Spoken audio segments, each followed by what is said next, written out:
ఎన్నికల ముందు ప్రచారంలో కాంగ్రెస్ పార్టీ ఇందిరమ్మ ఇండ్లను కట్టిస్తామని హామీ ఇచ్చింది. ఆ నేపథ్యంలో అధికారంలోకి వచ్చిన తర్వాత మొదటి ప్రాధాన్యతగా ఇందిరమ్మ ఇండ్లని నిర్మాణం చేపట్టారు. దీనికి సంబంధించి దాదాపుగా రాష్ట్రంలో మొట్టమొదటిసారిగా భద్రాద్రి కొత్తగూడెం జిల్లా బెండాలపాడు గిరిజన గ్రామంలో ఇందిరమ్మ ఇండ్లని అంటే పూర్తయిన ఇండ్లని ముఖ్యమంత్రి చేతుల మీదుగా లబ్ధిదారులకు అందించనున్నారు. దీనికి సంబంధించి గృహ నిర్మాణ శాఖ మంత్రి పొంగులేటి శ్రీనివాసరెడ్డి మన ముందున్నాడు. ఆయన అడిగి మరిన్ని వివరాలు తెలుసుకుందాం. మీరు చెప్పండి, రికార్డ్ స్థాయిలో నిర్మాణాలు జరుగుతుంది, మన జిల్లా నుంచే ప్రారంభం జరుగుతుంది. దీనికి సంబంధించి ఎంతమందికి ఇప్పటివరకు ఇవ్వనున్నారు, ఎట్లా నిర్మాణాలు ఎంత వేగంగా సాగుతున్నాయి?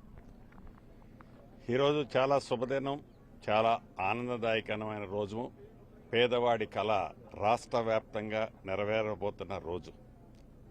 గౌరవ ముఖ్యమంత్రి రేవంత్ రెడ్డి గారి చేతుల మీదుగా గిరిజన నియోజకవర్గం అయిన అశ్వరావుపేట నియోజకవర్గంలో చండ్రగుండ మండలంలో గిరిజన గ్రామమైన బెండాలపాడు గ్రామంలో గౌరవ ముఖ్యమంత్రి రేవంత్ రెడ్డి గారి చేతుల మీదుగా మరికొన్ని గంటల్లో ఇందిరమ్మ ఇల్లు గోప్రవేశ కార్యక్రమం జరగబోతుంది. అంటే ఇది చాలా శుభదినమని చెప్పొచ్చు. ఎందుకంటే పేదవాడి ఆత్మ గౌరవం, పేదవాడి ముఖంలో ఆనందం ఏదిచ్చినా తీరేది కాదు. ఎన్నికల ముందు చెప్పిన దాంట్లో భాగంగా రాష్ట్ర ఆర్థిక పరిస్థితి సహకరించకపోయినా పేదవాడి ఆత్మగౌరవాన్ని కాపాడాలి అని ఈ ప్రభుత్వం, ముఖ్యంగా రేవంత్ రెడ్డి గారి చొరవ ఆలోచనతో రాష్ట్ర వ్యాప్తంగా మొదట విడత 4.5 లక్షల ఇళ్లలో ఇప్పటికే సుమారు 2,25,000 ఇళ్లు వివిధ దశల్లో ఉన్నాయి. కొన్ని ఇప్పటికే పూర్తయ్యాయి. ఏది ఏమైనా పేదవాడి కల నెరవేర్చే దాంట్లో భాగంగా ఇది శ్రీకారం మాత్రమే. అర్హులైన ప్రతి పేదవాడికి నిరంతరము ఏదో ఒకసారి ఇచ్చేశాం అయిపోయిందని చేతులు దులుపుకునే ప్రభుత్వం కాదు. అర్హులైన ప్రతి పేదవాడికి ఇందిరమ్మ ఇల్లు ఇచ్చే కార్యక్రమం ఈ ప్రభుత్వం చేపట్టింది, ఇస్తదని కూడా తెలియజేస్తున్నారు. అంటే ఇందిరమ్మ ఇళ్లకు సంబంధించి నిధులని సమస్య ఉందని చెప్తున్నారు. వాళ్ళ అంటే లబ్ధిదారులకి నిధులు ఏ విధంగా పంపిణీ చేస్తున్నారు? ఏ శాఖకు నిధులు ఇబ్బంది ఉన్నా ప్రతి సోమవారం నాడు ఏవైతే 4 విడతల్లో 5 లక్షల రూపాయలు రాష్ట్ర ప్రభుత్వ పక్షాన్ని ఇచ్చే డబ్బులు ఏవైతే ఉన్నాయో, బేస్మెంట్ కడితే 1,00,000, స్లాబ్ లెవెల్కి వస్తే మరొక 1,00,000, స్లాబ్ వేస్తే 2 లక్షలు, గోప్రవేశమైన వాళ్ళకి మరొక 1,00,000, రమారమి అంతా 5 లక్షల రూపాయలకి ఇచ్చే కార్యక్రమం. రాష్ట్ర ఆర్థిక పరిస్థితి ఇబ్బంది ఉందని తెలిసి కూడా మొదటి విడత 22.5 వేల కోట్లతో ఈనాడికి శ్రీకారం చుట్టాం. ఇంకా విడతల వారీగా ప్రతి పేదవాడికి ఇస్తాం. ఏది ఏమైనా ఇందిరమ్మ ఇల్లు పేదవాడి కళ, పేదవాడి ఆత్మగౌరవం కాబట్టి ఈ విషయంలో రాష్ట్ర ప్రభుత్వం వెనకడుగేసే ప్రసక్తే లేదు. అంటే గిరిజన వాడలో అదేవిధంగా దళిత వాడలో అదనంగా ఇండ్లు కావాలనే డిమాండ్ ఎక్కువ వస్తుంది. దానికి అనుగుణంగా మీరు కూడా నిర్ణయం తీసుకున్నారంట.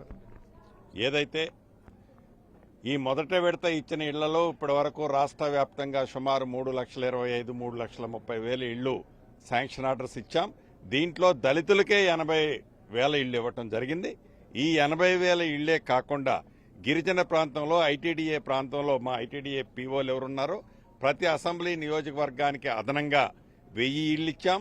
ఈ 1000 ఇళ్లు కాకుండా చెంచులు ఉపసంఘాలు, ఉప కులాలు ఏవైతే ఉన్నాయో ఈ చెంచులు ఉప కులాలు, ఉప సంఘాలు ఉన్న వాటికి కూడా ఫుల్ ప్లెడ్జ్లో రాష్ట్ర వ్యాప్తంగా కేంద్ర ప్రభుత్వం లెక్కలు పెట్టి 13,000 కుటుంబాలున్నాయి. ఈ 13,000 కుటుంబాలకు కూడా ఈనాడు రాష్ట్ర ప్రభుత్వం పూర్తిగా, అంటే ఒకరికి ఇచ్చాం ఒకరికి ఇవ్వలేదు అనకుండా పూర్తిగా ఇచ్చే కార్యక్రమాన్ని కూడా చేపట్టాం. ఈ సందర్భంగా లబ్ధిదారులతో కావచ్చు, అదేవిధంగా బహిరంగ సభ ఉంది. రేవంత్ రెడ్డి గారి సభ ఏ విధంగా జరగబోతుంది? ఇక్కడ ఈ జిల్లాలో భద్రాద్రి కొత్తగూడెం జిల్లాలో సుమారు 20,000, 20,500 లబ్ధిదారులున్నారు. పెద్ద ఎత్తున యంత్రాంగం ఏదో గ్యాదర్ చేసిన దాని అన్నదానికంటే కూడా వారందరూ గౌరవ ముఖ్యమంత్రి రేవంత్ రెడ్డి గారికి కృతజ్ఞతలు తెలిపే దాంట్లో భాగంగా పెద్ద ఎత్తున వారందరూ రావటం జరుగుతుంది. సభ అంటారా, జోరున వర్షం పడుతుంది.